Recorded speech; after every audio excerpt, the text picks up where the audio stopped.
Hello, thanks for watching. It's hard to believe these were symptoms of stomach cancer. Stomach cancer often has few early symptoms, making it difficult to detect. By the time it's found, it has often progressed, complicating treatment. The doctor stated that if the patient had been checked sooner, they might not have needed their stomach removed due to cancer. The patient, who had a stomach endoscopy and was diagnosed with stomach cancer, eventually underwent stomach removal surgery. They continue to visit the doctor's outpatient clinic. Today, I'll discuss things you must not ignore.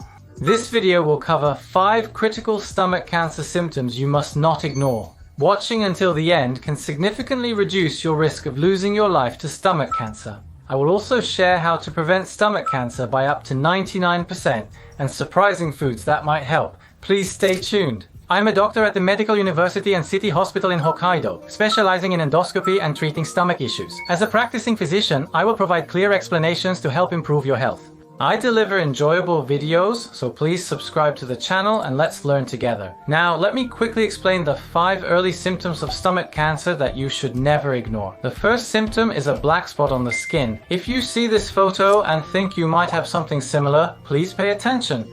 That's exactly what it is. This type of spot is called a seborrheic keratosis, also known as a senile wart, and it appears on the skin of many people. As the name suggests, these warts tend to increase as you get older. Almost 100% of people over the age of 80 have these spots. In most cases, these spots simply appear as you get older. These are considered one type of aging phenomenon, so there's no need to worry. However, when should you suspect stomach cancer? That's when these spots suddenly increase all over your body and are accompanied by itching. If you notice that you suddenly have more of these spots, and they are very itchy, it is said that there is a high possibility that cancer is lurking somewhere in your body. This is called the Lesser-Trelat sign.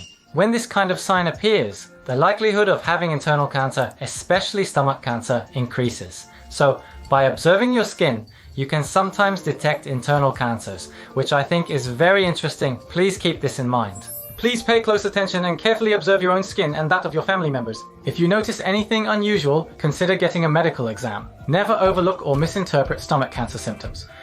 The second symptom is loss of appetite and nausea. When stomach cancer develops, it can lead to loss of appetite due to improper food digestion. It can also cause nausea if food can't pass into the duodenum. Moreover, stomach cancer can easily cause bleeding from the stomach, which will be explained later. Slow stomach bleeding can cause anemia, making you feel sluggish regardless of activity. Eating can become tiring and difficult. This symptom of stomach cancer should never be overlooked. The 5th symptom is having black stools. You might think that if you have stomach cancer and there is bleeding from the stomach, your stool would turn red, and that's a very reasonable assumption. But let me explain this using a diagram.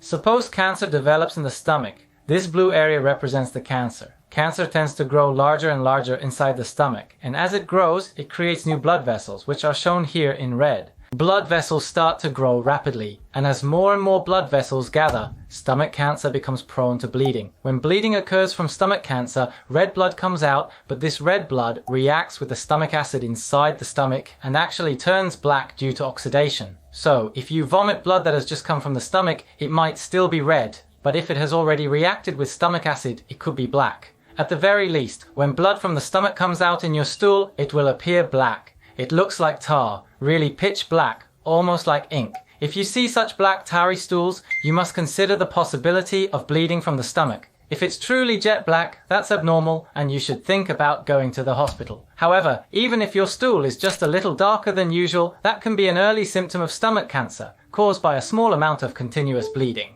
Another important point is that if your stool is black only once, it could be due to gastritis or a stomach ulcer. But if it continues for several months, you should be concerned. Persistently blackish stool could be an early symptom of stomach cancer that should not be overlooked. If it continues, it's important to review this carefully, as cancer will not go away on its own. This might be a difficult topic, but these are critical early signs of stomach cancer. The 4th symptom is discomfort or pain in your stomach. When we say upper abdominal pain, it refers to the area above your belly button, so it's the area around your upper stomach, near your ribs, or just above your navel. It's a sense of discomfort or pain. If you clearly feel pain, that can be considered an early symptom, but often it's just a vague sense of discomfort that shows up as an early sign. This kind of stomach discomfort can also happen with gastritis or stomach ulcers, so you can't say for sure that having this means you have stomach cancer or that not having it means you don't. However, statistically, people with stomach cancer tend to have this symptom symptom more often. There is data showing that among the symptoms, upper abdominal pain and a sense of discomfort in the abdomen are the most common. So in that sense, upper abdominal pain and discomfort are important signs. The reason these occur is that, to be honest, in the very early stages when the cancer is still small, you usually don't get symptoms like upper abdominal pain or discomfort. But as the cancer gradually progresses, the stomach becomes harder and starts to put pressure on itself. Or, as the cancer spreads to the outer side of the stomach, it can reach the nerves running there. When the cancer touches those nerves, you start to feel clear pain in your stomach. Stomach cancer symptoms usually appear when the disease has already progressed. 5 early symptoms are completely unrelated to the stomach. Upper abdominal discomfort alone rarely leads to a stomach cancer diagnosis. Completely unrelated symptoms will be explained further. For more than half of the people who are diagnosed with stomach cancer, it is found either through a detailed examination or by chance. I think this is quite surprising. In my own experience, more than half of the cases where I discover stomach cancer are when people come in for a stomach checkup or when they are visiting the hospital for something unrelated like diabetes or high blood pressure and they just happen to get a stomach camera exam. That's when the stomach cancer is found, and this pattern is the most common. More than half of the cases have no symptoms. I really want to emphasize this point. Let me ask you all a question. When it comes to all types of cancer, when it comes to the causes of death, where do you think stomach cancer ranks in terms of frequency? The answer is, it's the second most common. It's the second most common for men and the fourth most common for women. As I just mentioned, if stomach cancer is detected early from the symptoms, the 5-year survival rate for early stage stomach cancer is very high, about 95%. However, if it's found after the cancer has progressed, the 5-year survival rate drops to about 10%. You can see just how important early detection is, because there's such a big difference in survival rates between finding it early and finding it after it has progressed. Now next, I will introduce ways for everyone to prevent stomach cancer by 99%. When it comes to the risks of stomach cancer, I think the most important thing everyone should know about is Helicobacter pylori. Most people are said to become infected with Helicobacter pylori by the age of 5. The main sources of infection are parents or grandparents. This bacteria is mainly transmitted through vomit. In the old days, people used human waste as fertilizer, and that would get into well water, which people then drank, so infection from well water was common.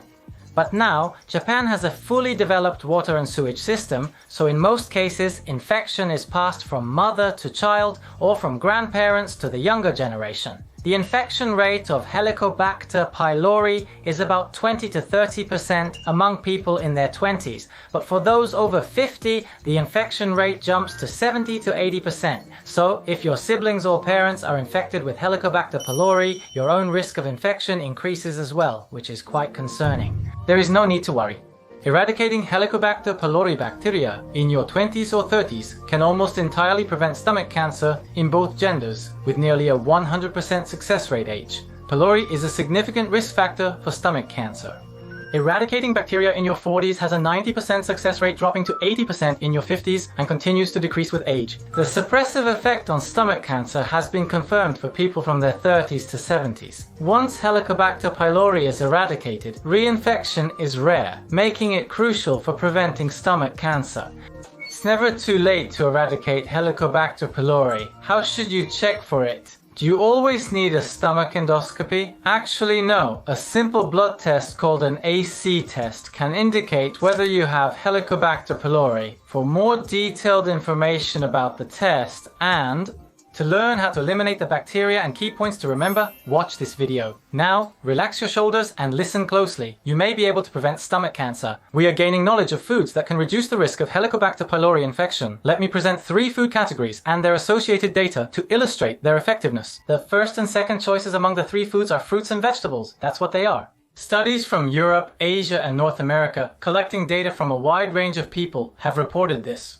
When comparing the groups of people who ate the most fruits and vegetables with those who ate the least, studies found that the group who ate the most had a 30 to 40% lower risk of stomach cancer compared to the group who ate the least. That's an amazing result. While some may believe that limiting consumption of certain foods can prevent cancer, it's not always the case. There are also studies like that, but there is also data showing that fruits are good for you. So it might be better to include a variety of different types of fruits in your diet. And also, there is a type of study called a meta-analysis, which is highly reliable. It collects various studies, combines their results, and then analyzes them further. According to the data, people who eat a lot of fruit, after all, Data show that high fruit consumption reduces stomach cancer risk. However, for high vegetable consumption, the results were unclear regarding decreased stomach cancer risk. Considering these findings, I recommend eating fruit except citrus. Let me say this first. To lower stomach cancer risk, I selected dietary fiber as the third food. You may wonder if dietary fiber is really a food. That's what you might think, but it's true that vegetables and fruits are rich in dietary fiber. So, what kind of data is there about dietary fiber? Well, there are various studies, including meta-analyses, that have collected and further analyzed a lot of research. When comparing the group that consumed the most dietary fiber with the group that consumed the least, it's been reported that the group with the highest intake had a 42% lower risk. That's 42%, which is a pretty significant reduction in risk. So, when you're feeling a little hungry, if you avoid salty or high-calorie foods, you can lower your risk of stomach cancer. And if you replace those snacks with fruit, the data shows your risk drops even further. So, when you're hungry, eating fresh fruit instead of salty foods might be a good idea. This is a review of what we've covered so far. Stomach cancer is the second leading cause of cancer death. If it's found early, the survival rate is high, but if it progresses, the survival rate drops below 10%. Symptoms you shouldn't overlook include dark spots on the skin, loss of appetite, nausea, stomach discomfort or pain, and dark stools. Also, many cases have no symptoms at all. That's what I wanted to share with you. And there's something very important for preventing stomach cancer.